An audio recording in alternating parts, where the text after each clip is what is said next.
Seja bem-vindo a mais um episódio do teu No Intervalo, o teu podcast semanal sobre o handball nacional e internacional.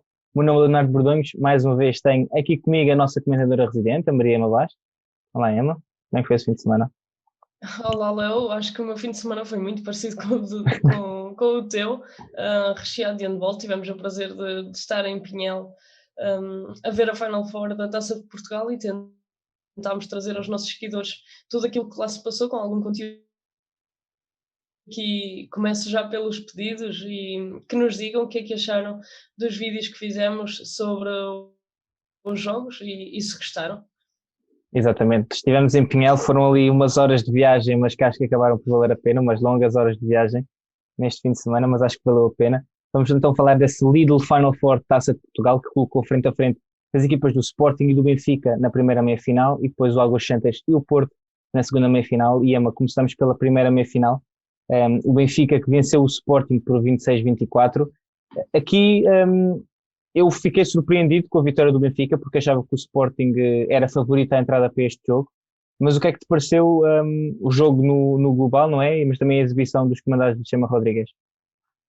Eu acho que nós já tínhamos comentado isso quando fizemos uma pequena antevisão a esta Lidl Final Four Taça de Portugal, e tu tinhas-me questionado se eu iria ficar surpreendida com a vitória do Benfica, e eu respondi-te que não, porque lá está, era uma meia-final e tudo poderia acontecer. Sabíamos que o Sporting, tal como tu referiste bem, entrava como favorito para esta partida, e até porque venceu os dois jogos do campeonato, os dois não, minto, venceu o primeiro e tinha perdido o segundo num jogo um bocadinho mal conseguido, e desta vez em Pinhel o Benfica acabou por ser mais forte, entrou bem no jogo. Depois teve ali um período muito complicado em que o Sporting começou a fechar bem defensivamente, conseguiu anular as soluções do Benfica, que nós comentámos, iam muito à base da entrada do ponta esquerda, e depois o Petar de Ortiz começava a explorar o 2 para 2 e não dando. Na continuidade, normalmente o Benfica ia arranjando soluções, mas houve ali um momento que o Sporting muito bem conseguiu anular isso ao Benfica, e deu um parcial de 6-0 e ficou por cima do jogo na altura. O Benfica não baixou os braços, saíram para o intervalo empatados, e depois na segunda parte o Sporting não conseguiu continuar a fechar bem defensivamente e começou a ter algumas dificuldades também ofensivas. De notar o excelente jogo, na minha opinião, de Salvador. Ele tem na primeira parte 3 ou 4 roubos de bola e outros tantos golos concretizados em contra-ataque, e foi muito importante nesse bom momento do Sporting. Salvador levou 2 exclusões, julgo que ainda na primeira parte, e depois acaba por ser uma opção menos válida, porque à terceira sabemos que deixaria de ser a opção, e talvez esse tipo de acontecimentos tenham condicionado o Sporting. E o Benfica, com o Petar de Ardites muito inspirado e também uma excelente exibição de Serguei Hernández, conseguiu chegar à final e vencer um bom jogo de handball frente ao Sporting. Sim, eu acho que foi um jogo, tal como tu disseste. O Salvador, se tivesse que destacar um jogador da equipa do Sporting, acho que o Salvador e o Skok na baliza foram os dois jogadores que mais destacaram. O Skok terminou o jogo com 9 defesas, apesar de durante o jogo parecia que eram mais, mas termina com 9 defesas. E o Salvador, tal como tu disseste, eu acho que foi um dos pilares da defesa do Sporting, principalmente naquela primeira parte, quando a equipa de Rui Silva consegue um parcial de 6-0, se eu não me engano. Depois dá-lhe uma vantagem de 4 golos, o Benfica acaba por responder, e depois ao intervalo estão empatados a 11, e na segunda parte eu acho que foi muito aquilo que tu disseste, foi um jogo muito equilibrado. O Benfica apostou muito nessa tal entrada praticamente sempre do ponta esquerda, para dar a iniciativa ao Petar de Ordic. Foi uma decisão e uma jogada que acabou por causar alguns problemas ao Sporting, tal como o professor Rui Silva disse no final. Não foi a única jogada que o Benfica utilizou, mas foi a jogada que utilizaram mais vezes, pelo menos na segunda parte. Na primeira parte não tanto, mas na segunda parte pelo menos foi algo constante, e basta olhar para o marcador e ver-se o efeito quando dos últimos 6 golos do Benfica, 4 são de Petar de Ordic, ele que acaba com 12 golos, mas a exibição de Serguei Hernández na baliza das Águias também não pode ser colocada para segundo plano, porque são 14 defesas, várias delas aos 6 metros, que foi uma autêntica muralha naquele primeiro jogo, e permitiu ao Benfica cometer os erros que cometeu, porque a equipa do Benfica depois também cometeu alguns erros mais na parte final do jogo, quando o Sporting estava a começar a acelerar ou colocar mais pressão para tentar aproximar-se. O Benfica também cometeu alguns erros, mas Serguei Hernández, com várias defesas aos 6 metros, conseguiu manter a vantagem do Benfica, e o Benfica segurou assim a vitória e seguiu para a final,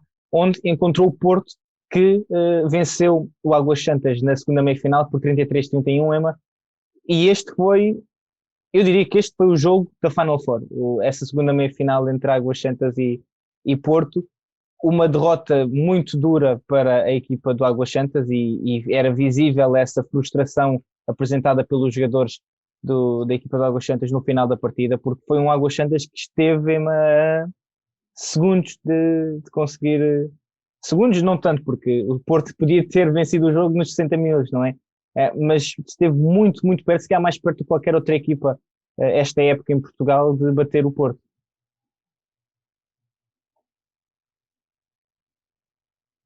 Sim, o Águas Santas fez um jogo muito perto do perfeito e sabíamos que os Maiados precisavam de uma exibição praticamente perfeita para vencer a equipa dos Dragões e, na minha opinião, acho que o Águas Santas esteve por cima do jogo cerca de 50 minutos, talvez, 40 e muitos, momento em que o Porto acabou por conseguir tomar a liderança do marcador, mas o Águas Santas, em alguns momentos, já durante o jogo, tinha acontecido. O Águas Santas nunca baixou os braços e tem aqui um momento que o Águas Santas, a meio da segunda parte, faz um parcial 6-0, estava a perder por 3 e fica a vencer por 3. E sinceramente acho que toda a gente aí pensou que fosse possível o Porto ficar pelo caminho e aí seria a surpresa desta Lidl Final Four. O Águas Santas, a meio da segunda parte, estava então a vencer 24-21, e é certo que depois, muito por culpa, acho eu, de Miguel Martins, que apesar de na primeira parte não estar muito inspirado, quando entrou na segunda parte acabou por fazer mexer muito o ataque portista, encontrar mais facilmente os caminhos para a baliza. Eu acho que o Porto renasceu um bocadinho nesses minutos finais e conseguiu recuperar o resultado, e com uma grande defesa de António Campos nos últimos segundos da partida, que segurou e levou o jogo a prolongamento, e acho que, sinceramente, acho que foi justo por aqueles 60 minutos que o Águas Santas fez. Se tivesse perdido ali, acho que ia ficar um sentimento muito amargo, talvez, na equipa da Maia, e acho que foi, sem dúvida, como tu disseste, o jogo desta Lidl Final Four. Foi o mais equilibrado, o mais bem disputado, não tão bem jogado, mas acho que isso também é típico das finais ou das meias finais, em que há muitos nervos à flor da pele, muita pressão, alguma ansiedade, principalmente do lado dos homens da Maia. Acho que isso foi perceptível, e dar os parabéns ao Águas Santas pela época que fez e por este jogo também frente ao Futebol Clube do Porto, que depois no prolongamento notou-se muito que a equipa da Maia estava muito desgastada, e este Porto, sabemos que é a equipa que tem jogadores com mais jogos nas pernas desta época, acabou por ainda estar melhor fisicamente e conseguir levar a melhor e seguir para a final. Sim, o Porto que está a perder por 2 golos a cerca de 2 ou 3 minutos do final, 27-25, não é? E depois um gol de António Areia e outro Diogo Branquinho acabam por permitir aos Dragões chegar ao empate. Pedro Cruz coloca a bola no poste nos últimos 10 segundos da partida e depois, tal como tu disseste, o Daimar Salino tem a oportunidade de marcar, está frente a frente com António Campos. António Campos termina com 10 defesas. Pedro Cruz, que foi a grande figura do lado do Águas Santas, com 12 golos, portanto, mais uma exibição daquilo que nós já conhecemos de Pedro Cruz, com 12 golos em 16 remates, se não me engano. Marcar golos para ele é quase como beber água ou como respirar.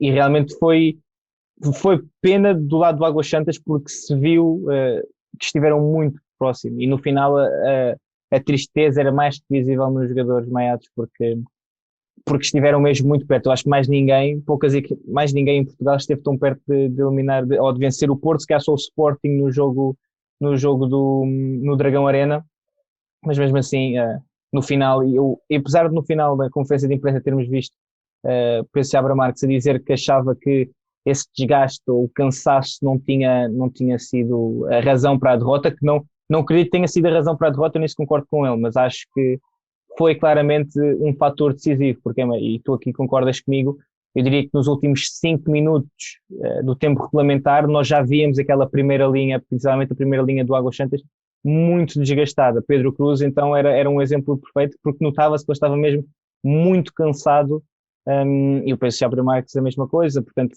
o desgaste aqui, se calhar, acabou por ser um fator decisivo. O Porto, ao poder rodar um bocadinho mais a equipa, os jogadores na fase final estavam um pouco mais frescos.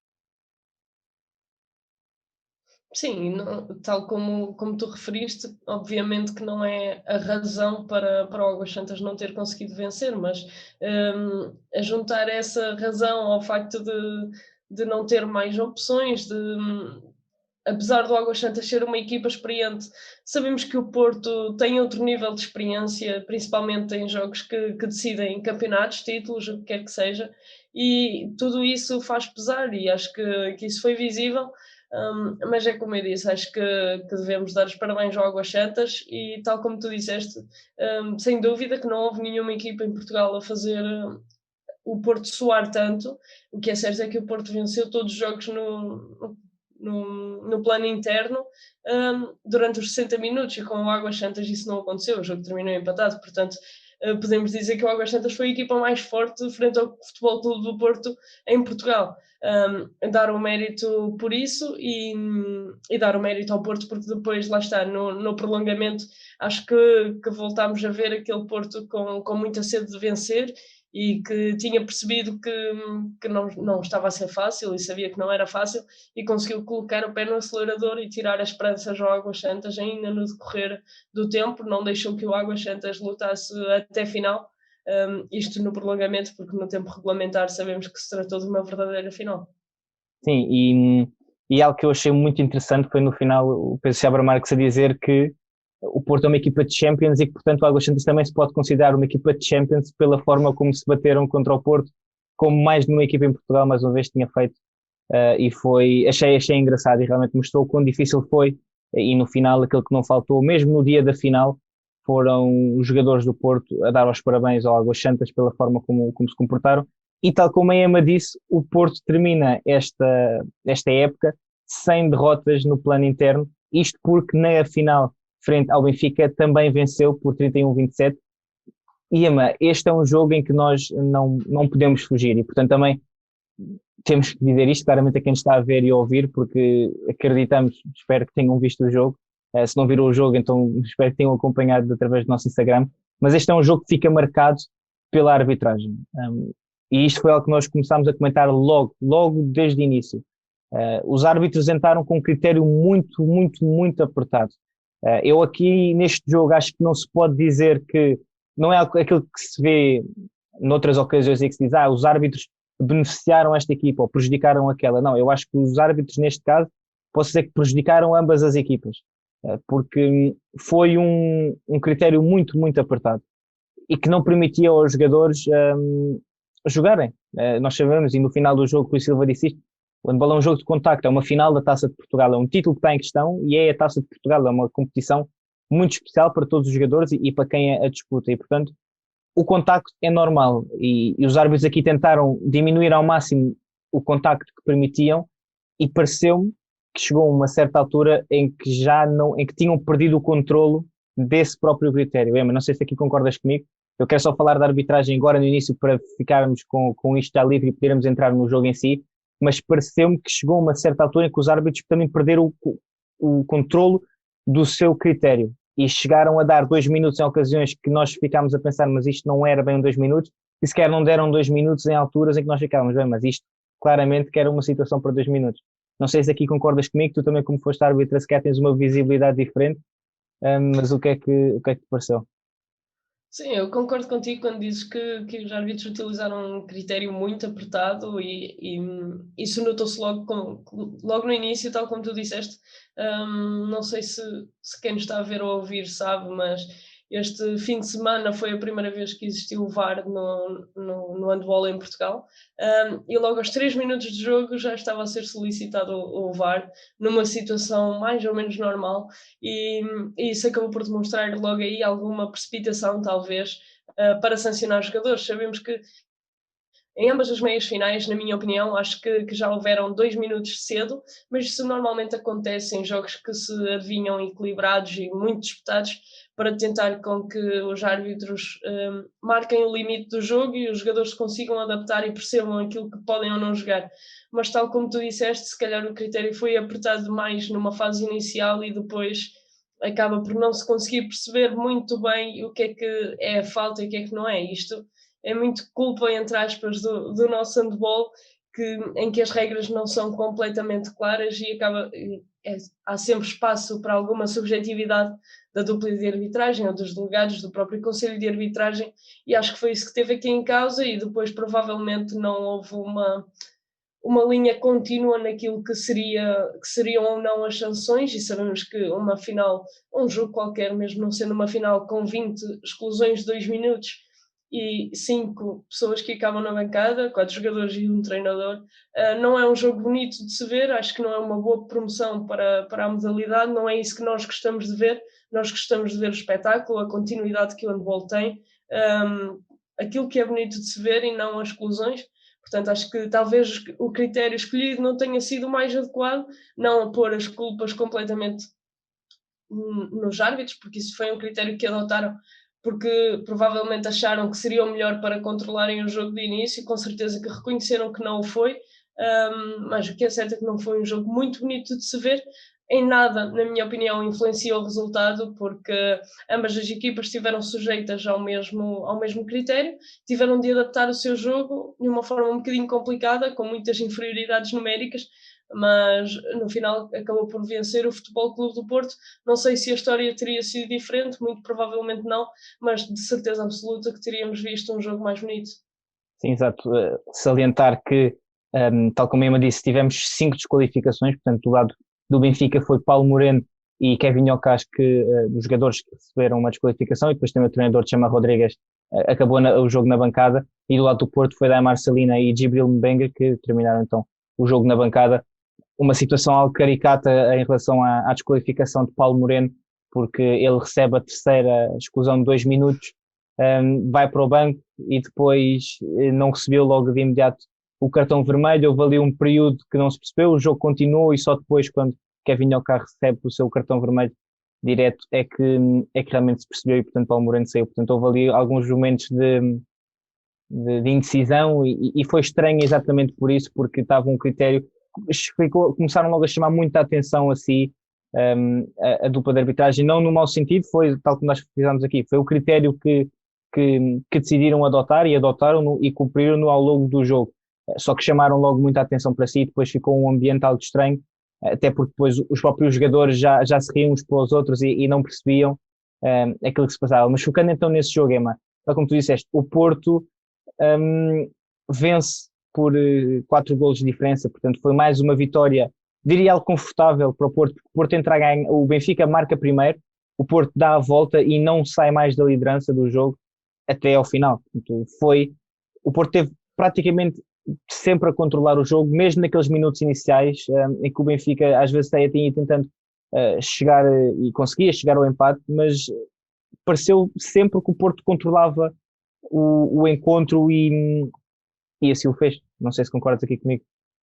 Sim, eu acabo por concordar contigo. Acho que nos minutos iniciais, diria até meio da primeira parte, foi um jogo muito bem disputado, em que o Benfica parecia que ia conseguir voltar a liderar o marcador, que só aconteceu no 1-0, tal como frisaste e bem. Mas depois é certo que o Porto, quando atinge os 2, 3 golos de vantagem e sai para o intervalo vencer por 2, entra na segunda parte novamente mais forte e com o André Gomes muito inspirado, tanto ofensiva como defensivamente. Foi considerado o MVP do jogo e acho que não há grandes dúvidas disso, ele teve muito bem. Do lado do Benfica voltámos a ver Petar Djordjic a ser responsável por grande parte dos golos da sua equipa. Paulo Moreno, antes de ser excluído, também estava a fazer um excelente jogo, principalmente defensivamente, e o Benfica, que já tinha também 2 exclusões para Matic Solesnik numa fase um bocadinho inicial do jogo, ficou com a defesa condicionada, precisou de recorrer a Pedro Loureiro, que defensivamente não esteve mal, mas lá está, devido às exclusões também, depois o Benfica acabou por perder outras soluções ofensivas que o Porto sabemos que mesmo tendo poucos jogadores em campo consegue ter sempre opções de muita qualidade. O mesmo não acontece do outro lado, temos que ser realistas, e acho que isso também acabou por dar outra tranquilidade ao Porto, que contra tudo conseguiu ir dominando sempre o jogo, garantindo a vantagem. O Benfica notava-se que ia lutando, mas não teve, não sei se devo dizer sorte, mas não conseguiu lutar mais pelo resultado e levar esta final até ao fim. Acho que lutou enquanto teve forças, principalmente psicológicas. Não sei se aqui concordas comigo, mas acho que foi um bocadinho isso. Acho que depois, psicologicamente, o Benfica acabou por ir quebrando, depois de ver também os seus jogadores a ser excluídos, o próprio treinador, acho que a equipa acaba por desmoralizar. E acho que o Porto, lá está, depois acabou por vencer de uma forma mais ou menos confortável. Sim, eu acho que foi um jogo muito cansativo para os jogadores de ambas as equipas, do ponto de vista mesmo psicológico. Porque, e no final tive a oportunidade de perguntar ao Rui Silva se, durante o jogo, para os jogadores que estavam lá dentro, sendo um jogo com um clássico, uma final da Taça de Portugal, e ver todas aquelas exclusões e perceber a forma e o caminho, o rumo que o jogo estava a tomar, se também não era difícil continuarem a jogar com aquela alegria. Um, a resposta dele, eu sinto que ele não se calhar percebeu aquilo que eu estava a perguntar ou aquilo que eu pretendia, porque a forma como ele acabou por responder foi a dizer que aquela alegria e a vontade de vencer mantém-na sempre, a vontade de vencer claramente não era isso que estava a insinuar, mas sinto que os próprios jogadores acabaram por se calhar não desfrutar tanto do jogo, e isto falando de fora, acabaram por não desfrutar tanto do jogo como se calhar podiam, porque realmente o jogo acabou por estar muito marcado pelas exclusões das mesmas. Nós estamos a falar de 10 exclusões para uma equipa, 10 para outra, portanto 40 minutos no total de equipas com menos um jogador, às vezes com menos dois jogadores, e portanto o jogo por esse aspecto ficou difícil, e os próprios treinadores disseram que qualquer tipo de estratégia que tinham acabou por ir pela janela, porque não o conseguiam utilizar quando tinham este tipo de contrariedades, depois de 2 minutos, e jogadores expulsos. Eu concordo contigo, o André Gomes acabou a ser o MVP do jogo, mas eu acho que o Vítor Torriza mais uma vez confirmou que e eu e a Emma já dissemos aqui, se nos estás a ouvir ou a ouvir, de certeza que já ouviste, que quando falamos dos nossos jogadores portugueses, os melhores jogadores portugueses da atualidade, os que têm mais impacto, o Vítor Torriza claramente que está nesse slot, porque ele termina o jogo com 6 golos em seis remates, faz o jogo novamente praticamente todo, tal como tinha feito na meia-final, e no final do encontro, na conferência de imprensa, o treinador Magnus Andersson disse que o objetivo deles era tentar ainda descansar um pouco o Vitória Torreza, de vez em quando as passos na final se pudessem, tendo em conta o jogo que ele fez na meia-final, e com a expulsão do Damarson ele voltou a ter que jogar muitos minutos e cumpriu, tanto no ataque como na defesa, não há dúvidas nenhumas que ele cumpriu. Portanto, eu acho que se tivéssemos que eleger se calhar um MVP da Final Four, não sei se concordas comigo, mas eu daria-o ao Iturriza. Isso já é muito complicado, porque isso já vai meter muita coisa em causa. Mas eu percebo perfeitamente aquilo que estás a dizer e acho que não há grandes dúvidas e podemos dizê-lo sem grande medo. O Vitória Torres atualmente é um dos melhores pivôs do mundo. Acho que não há espaço para muitas dúvidas e é sem dúvida um dos melhores jogadores portugueses. E se nós elegermos aí um top 2, 3, para não sermos assim mauzinhos também, sem dúvida que o Vitória e Torriza está lá, não só pela quantidade de golos que marca, como tu referiste, mas pelo jogo que promove e defensivamente também é um excelente defensor. É um jogador muito completo, acho que é dos pivôs mais completos, ou o mais completo que temos em Portugal. É um pivô que ataca muito bem, que defende muito bem. É um jogador que evoluiu muito, acho que não consigo pensar em nenhum jogador que tenha evoluído tanto como o Vítor. Eu lembro-me dele quando chegou a Portugal e nunca pensei, confesso, que ele chegasse ao nível a que está hoje. Mas o que é certo é que chegou e que merece todo o reconhecimento, e para nós é um orgulho enorme vê-lo a vestir a camisola da seleção, e muito tem ajudado a nossa seleção, e por isso acho que ele merece ser reconhecido, e por isso é um dos MVPs desta Final Four. Sim, eu diria que eu digo que se eu tivesse que dar o prémio de MVP, daria a ele pelo impacto que ele acaba por ter, pela consistência que apresentou em todos os momentos do jogo, nos dois jogos. Tal como tu disseste, o Miguel Martins também acaba por ser decisivo, sem sombra de dúvidas, naqueles minutos finais daquela fase final da meia-final e também na final, mas foi isso. O início do jogo dele, por exemplo, na meia-final, acaba por não ser ao mesmo nível com que a termina. E enquanto que o Iturriza eu acho que acabou por ser consistente ao longo de todos os dois jogos, dos 120 minutos, e sem dúvida que é dos mais, não sei se é dos mais talentosos quando pensamos em talento puro, mas sem dúvida dos mais consistentes e do que mais impacto tem atualmente. É um pivô que é preciso bater-lhe palmas e aproveitar enquanto ele continua em Portugal, porque realmente o merece. E se nós falarmos a época passada de Luís Frade e agora vemos onde é que ele está a ir disputar uma Final Four da Liga dos Campeões, o Vítor de certeza que também tem esse potencial para jogar noutros palcos e aspirar a outro nível competitivo de poder jogar por uma Liga dos Campeões. Portanto, o Porto termina, Ema, se eu não me engano nas contas, com 35 vitórias em 35 jogos em Portugal, no plano interno. Sim, aquela vitória sobre o Águas Santas, que não foi em 60 minutos, foi em 70, mas não deixa de ser uma vitória. Não vamos, Portanto, sim. tendo em conta que foi uma eliminatória, não podia haver empates, portanto a vitória acaba por ir para o Porto. Portanto, 35 vitórias em 35 jogos, acho que está tudo dito. O Porto faz a quadradinha ou a quadrupla, se podemos dizer, porque é a segunda dobradinha consecutiva, não é? Portanto, já o tinha feito em 2018-19, agora volta a fazer em 2020-21, sem sofrer derrotas. Portanto, acho que é preciso dar uma salva de palmas e dar os parabéns à equipa do Porto, a todo o plantel e a toda a equipa, porque todos sabemos das dificuldades, de quão difícil esta época foi, e portanto conseguirem ultrapassar aquilo que ultrapassaram e continuar e manter o ritmo e fazer não só aquilo que fizeram com o Porto, mas também que têm feito pela seleção, acho que merecem verdadeiramente uma salva de palmas. Quem também merece uma salva de palmas é sem sombra de dúvida a nossa seleção feminina, que também se apurou agora para a segunda fase de qualificação para o Euro 2022, 3 jogos em 3 vitórias nesta primeira fase. E antes de abordarmos um bocadinho dos jogos, que não tiveram propriamente grande história, quando falámos com a Mariana e com a Jéssica, elas disseram que o play-off com a Alemanha tinha sido um final de ciclo. Não há melhor maneira de começar então este novo ciclo do que com 3 vitórias.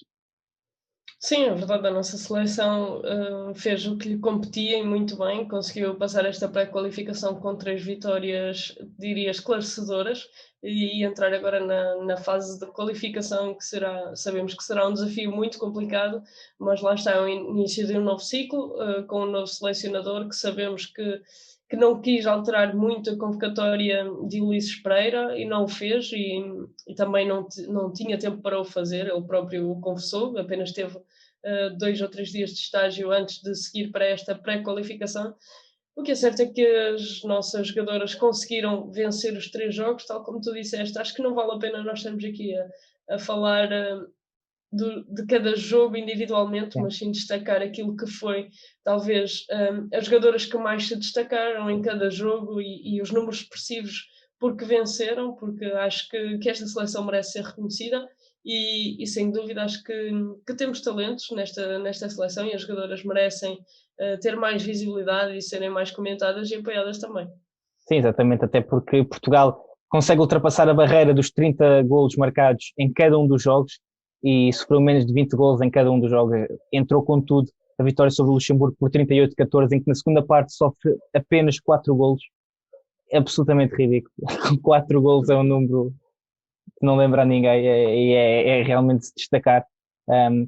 E depois, no segundo jogo, acaba por bater o Chipre por 32-17 e no último jogo, aquele jogo que se esperava ser mais complicado contra o Kosovo, porque ela jogava no Kosovo e, portanto, esperava-se que pudesse dar alguns problemas ou pelo menos ser mais competitivo do que tinham sido os anteriores.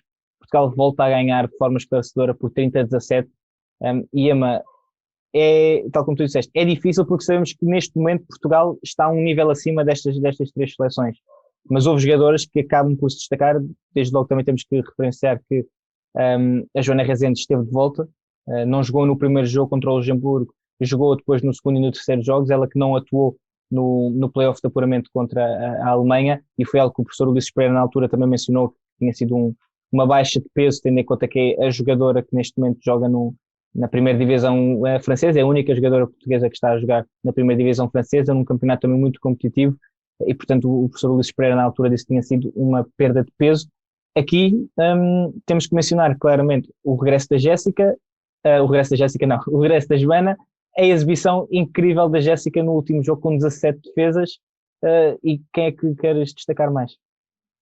A Patrícia Lima no primeiro jogo também fez uma exibição muito bem conseguida. A Joana Rezende, obviamente, tal como tu referiste no primeiro jogo, ela acabou por não jogar, talvez também por alguma gestão, porque anteviam-se jogos teoricamente mais difíceis. No segundo jogo, a Joana acho que abriu o livro e recebeu por parte da organização o prémio de MVP do lado do lado português e acho que foi merecido e é bom termos a Joana Rezende de volta e tal como tu frisaste, e acho que é o maior destaque para esta pré-qualificação para a Jéssica Ferreira, que ao longo no primeiro jogo o professor José António Silva decidiu dar 20 minutos a cada guarda-redes e depois no segundo jogo foi muito idêntico, mas a Jéssica acabou por estar se calhar um nível acima das suas colegas e teve a oportunidade de começar este jogo com o Kosovo e começou, acho que não podia começar melhor, tal como tu frisaste, 17 defesas em 30 remates, é mais de 50% de eficácia, são números brilhantes. E acho que, mas mesmo Isabel Góes e André Costa, nos momentos que tiveram, principalmente nos primeiros 2 jogos, não estiveram mal, mas claramente que a Jéssica se destacou e foi o torneio dela, digamos assim. Acho que foi a jogadora mais desta seleção, a que teve mais destaque e talvez por isso mereça mais reconhecimento. Mas acho que além disso acho que podemos destacar um bocadinho de tudo porque tivemos momentos muito bons. A própria Sandra Santiago, na minha opinião, fez um segundo e um terceiro jogo muito bom no tempo que teve de jogo. E a Carolina Monteiro fez Sim. jogos extraordinários, sempre Ela muito eficaz, marcou 8 gols no mesmo segundo jogo, não foi? defensivamente. Sim, ela foi a melhor marcadora no primeiro jogo. Eu acho que no segundo jogo também, eu acho que ela contra o Chipre marca 8 gols em 9 remates, se eu não me engano. Isso eu acho que sim, Já te digo. porque eu acho que ela falha, e há pouco estavas a mencionar também as exibições da Isabel Góes e da Andrea Costa, e eu 8 em 8. mencionei, foi o quê?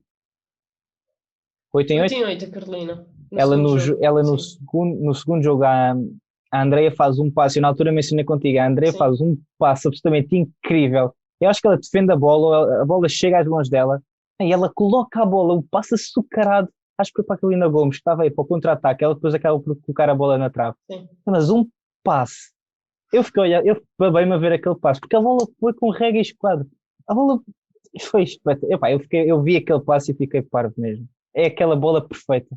Aí uma salva de palmas, porque eu vi aquele passe e fiquei, achei incrível. Mas é como tu disseste, acho que no cômputo geral mostrou o talento que nós temos neste momento na nossa seleção, a possibilidade de fazer coisas muito interessantes.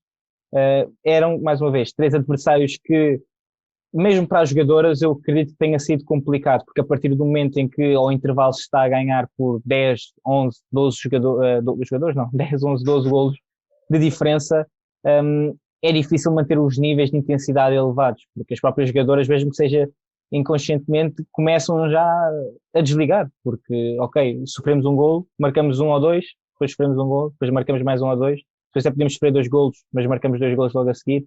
Portanto, eu acho que para jogos como este é difícil para as próprias jogadoras se mentalizarem que têm que manter aquele nível ao longo dos 60 minutos, algo que vai ter obrigatoriamente que acontecer, Emma, agora na segunda fase de qualificação, porque Portugal ganhou uma fava, porque sabemos que nesta altura, fosse qual grupo fosse, ia sempre calhar a fava, mas enfrentar Hungria, Espanha e Eslováquia não vai ser nada fácil, e as nossas jogadoras também têm noção disso, claramente. Relembrar que os jogos vão ser entre outubro e abril, portanto o primeiro jogo é no dia 6 de outubro de 2021, o último jogo está marcado para o dia 23 de abril de 2022, e vão ser 6 jogos em que Portugal tem que estar perfeito. E se nós há pouco mencionámos, por exemplo, a falar do Águas Santas ter que fazer um jogo perfeito para bater o Porto, eu acho que Portugal aqui vai ter que fazer 6 jogos perfeitos para conseguir o apuramento para a fase seguinte. Sim, não terão que ser 6 jogos perfeitos, porque não Não, precisamos vencer os 6 para temos que passar, pensar que tem que ser mas 6 estás a jogos pensar perfeitos. bem, Não, exatamente, tem que estás a ser, não pensar há outra muito bem. opção. Estás a pensar muito bem. E Portugal vai ter que estar muito forte para conseguir vencer estes jogos. Sabemos que são adversárias muito difíceis e, tal como tu frisaste bem, Portugal estava sem dúvida nenhuma um nível acima destas 3 seleções que defrontámos na pré-qualificação, mas o mesmo não se aplica agora nesta fase de qualificação. Estamos a falar de grandes seleções e que vai ser complicado para Portugal, mas eu acredito que este novo ciclo da seleção venha com vontade de mudar a história, também neste lado do handball feminino, porque acho que as nossas jogadoras merecem e têm mostrado isso. e por isso vai ser uma missão muito complicada, mas temos que acreditar e acho que aqui vai ser muito pensar o jogo a jogo. Se nós conseguirmos fazer 3 excelentes exibições em casa, fizermos uma, 2 surpresas fora, será mais do que suficiente. De relembrar que passam os primeiros 2 classificados e o melhor terceiro, depois nos grupos. Sabemos que o Portugal não quer estar a fazer muitas contas e o melhor seria passar em primeiro com 6 vitórias, não era, Leonardo? Mas acho que isso vai ser muito Exatamente. complicado. Mas vamos acreditar que Portugal vai lutar para conseguir passar esta fase de qualificação e marcar presença no próximo Europeu. Sim, eu acho que eu vou-te ser honesto, agora fiquei surpreendido. Treinador exigente como tu és e não pedi 6 vitórias em 6 jogos, agora fiquei surpreendido. Mas pronto, mas assim se vê. Afinal, basta fazer 3 jogos bons e pronto. Mas esperemos. É assim, as pessoas viram e ouviram, mas pronto. A Emma é uma treinadora muito exigente, quer o melhor para as nossas jogadoras e ela também está a pedir os 6 jogos, só não está a colocar a A dizer. pressão toda. Exato, só não está aqui a dizer, portanto está a colocar, mas na cabeça eu sei que ela está a pensar. Quem nos está a ouvir e a ver, pode confiar em mim que eu sei que ela está a pensar que vão ser 6 jogos em 6 vitórias. Esperemos que sim, esperemos que Portugal consiga então passar em primeiro lugar, sabendo mais uma vez das dificuldades que tem pela frente, mas esta é uma geração que está também a traçar o seu caminho lá fora, no estrangeiro, a ganhar essa experiência competitiva que sequer o nosso campeonato ainda não tem cá, apesar de este campeonato estar a ser muito interessante e relembramos que este fim de semana que aí vem, dia 12 e 13, vamos conhecer a campeã nacional da época 2020-2021. Neste momento temos a Lavário, o Madeira SAD e o Benfica a lutar por esse título. A equipa do Madeira SAD segue na frente em primeiro lugar e, portanto, está muito, muito perto de ser campeão nacional, mas nunca sabe. Esta fase final fase final do campeonato já deu várias surpresas agora nos últimos fins de semana, portanto, veremos. Emma, também vamos ter a Final Four da Liga dos Campeões. Nós, mais uma vez, vamos tentar trazer todo esse conteúdo, tudo o que estiver lá. Vamos marcar presença mais uma vez, ainda que de forma virtual, mas vamos marcar presença em Colónia para tentar trazer tudo o que se passa nessa Final Four da Liga dos Campeões, onde vamos ter 2 portugueses.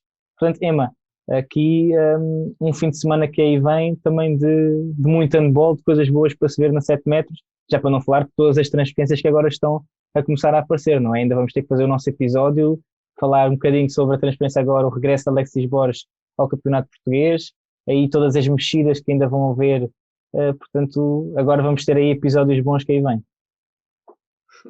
Sim, sem dúvida que agora vão haver muitas surpresas, mas muitas transferências. O mercado, acho que podemos dizer que está ao rubro e vai continuar, e acho que exemplo disso será a contratação de Alexis Borges para o Benfica, mas tal como tu referiste, e esse episódio especial sobre as transferências não está esquecido, mas agora acho que faz sentido também esperarmos mais um tempo para termos aqui mais algumas transferências interessantes para podermos discutir.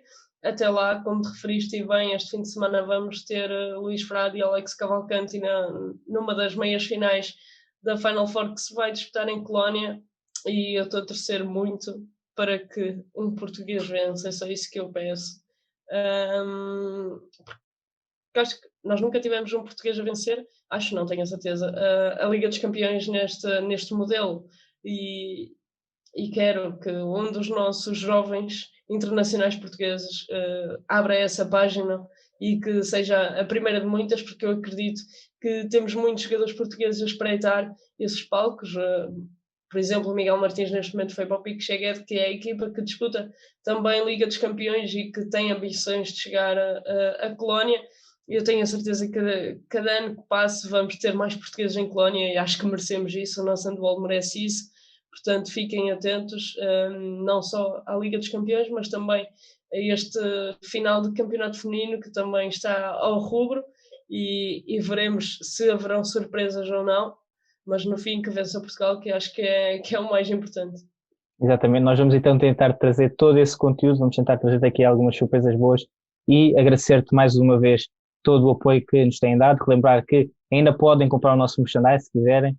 Basta ir ao nosso site em www.7metros.com.pt e tem lá a secçãozinha da loja se queres continuar a ver-nos a fazer estas coisas, a ir a Pinhel, por exemplo, a ir a Colónia, quem sabe, quando os adeptos já vão voltar, portanto já vamos ter adeptos em Colónia, mas se quiseres continuar a ver estas coisas boas e nós a trazermos esse conteúdo, então diz-nos, apoia-nos, mesmo que não seja a comprar o nosso merchandise, Então, se for só a seguir, a partilhar aquilo que nós vamos colocando no Twitter, no Facebook, no Instagram, no TikTok, na Twitch, no Spotify, no Google Podcast, no Apple Podcast, se for a partilhar esse conteúdo, nós já te ficamos muito gratos e relembrar então que vamos ter então essa Final Four da Liga dos Campeões masculina, vamos ter o final do campeonato feminino, vamos ter muitas e muitas e muitas transferências ao longo deste verão, vamos ter Jogos Olímpicos mais à frente, portanto vai ser um verão, Emma, de muito trabalho também, mas agradecer a ti que estás desse lado e que nos tens acompanhado aqui no intervalo ao longo de uma temporada, porque a temporada masculina já terminou, Emma, começámos em setembro com o play-off, a liguilha de apuramento para o Campeonato Placar Handball 1, terminamos agora com a Taça de Portugal masculina, portanto